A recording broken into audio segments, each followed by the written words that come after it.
পশ্চিমবঙ্গে ঐতিহাসিক রাজনৈতিক পরিবর্তন। নতুন মুখ্যমন্ত্রী হিসাবে দায়িত্ব নিয়েই বিজেপি নেতা শুভেন্দু অধিকারী কি রাজ্যের বেকার যুবক যুবতীদের জন্য সবচেয়ে বড় উপহারটি দিতে চলেছেন? হ্যাঁ বন্ধুরা, নবান্ন থেকে আসা এক বিরাট ব্রেকিং নিউজ।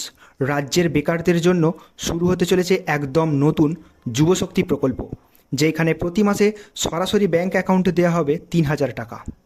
কিন্তু প্রশ্ন হলো, আগের সরকারের যুবশ্রী বা যুবসাথী প্রকল্প কি পুরোপুরিভাবে বন্ধ হতে চলেছে, নাকি সেই টাকাই এখন দ্বিগুণ হয়ে আপনার অ্যাকাউন্টে ঢুকবে? কারা পাবেন এই টাকা আর কাদের নাম তালিকা থেকে বাদ পড়তে চলেছে, আজকের এই ভিডিওতে সম্পূর্ণ তথ্য প্রমাণ সহ আপনাদের পুরো ব্যাপারটা জানাবো। ভিডিওটি এক সেকেন্ডও স্কিপ করবেন না, কারণ একটি ছোট্ট ভুলেই আপনার ৩,০০০ টাকা হাতছাড়া হতে পারে। তো স্বাগত জানাই আপনাদের প্রিয় চ্যানেল আপডেট ইউতে। বন্ধুরা, রাজ্যে নতুন সরকার গঠিত হওয়ার পর এবং মাননীয় শুভেন্দু অধিকারী দায়িত্ব নেওয়ার পর থেকেই একাধিক বড় সিদ্ধান্তের কথা সামনে আসছিল। তার মধ্যেই সবচেয়ে বড় চমক এই যুবশক্তি প্রকল্প। আগে আপনারা রাজ্য সরকারের থেকে মাসে ১৫,০০০ টাকা বেকার ভাতা পেতেন, কিন্তু নতুন মুখ্যমন্ত্রী স্পষ্ট জানিয়ে দিয়েছেন যুব সমাজকে স্বনির্ভর করতে এবং চাকরি প্রস্তুতির সহায়তার জন্য এই টাকার পরিমাণ ডবল করে অর্থাৎ ৩,০০০ টাকা করা হয়েছে। এটি শুধু ভাতা নয়, বরং যুবকদের কর্মসংস্থানের ট্রেনিং দেওয়ার জন্য এই প্রকল্পে বিশেষ ব্যবস্থা রাখা হচ্ছে।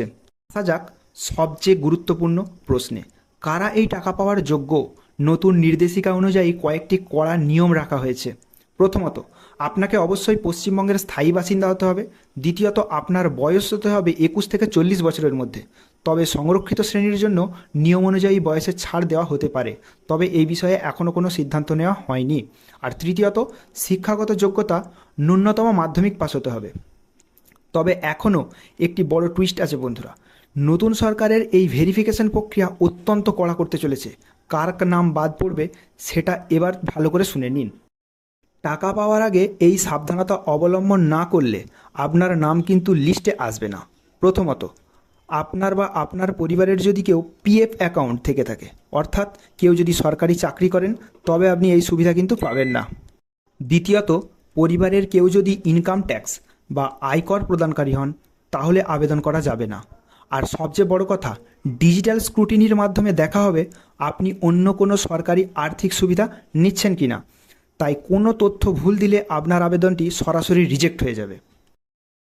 তাহলে এখন থেকেই কি কি ডকুমেন্ট রেডি রাখবেন? আপনার আধার কার্ড, ভোটার কার্ড, মাধ্যমিকের অ্যাডমিট ও সার্টিফিকেট, এবং সবচেয়ে গুরুত্বপূর্ণ আপনার নিজস্ব ব্যাংক পাসবুক। মনে রাখবেন, নতুন সরকার সমস্ত টাকা কিন্তু ডিবিটি বা ডাইরেক্ট বেনিফিট ট্রান্সফারের মাধ্যমে পাঠাবে, অর্থাৎ আপনার ব্যাংক অ্যাকাউন্টের সঙ্গে আধার কার্ড এবং মোবাইল লিঙ্ক থাকা বাধ্যতামূলক।